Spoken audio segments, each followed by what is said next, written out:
Admission पियावा के भेजबै हम तीन तीन गोटी सन।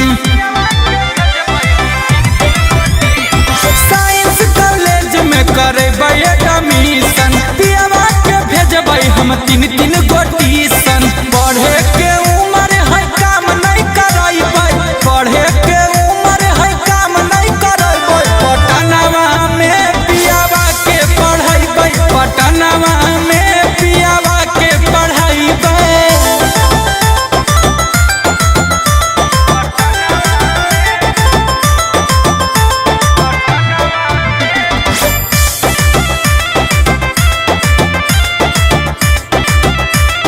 बेच देबै सखी हे झुमका सिकरिया अपन बलम के लगैबै नौकरिया।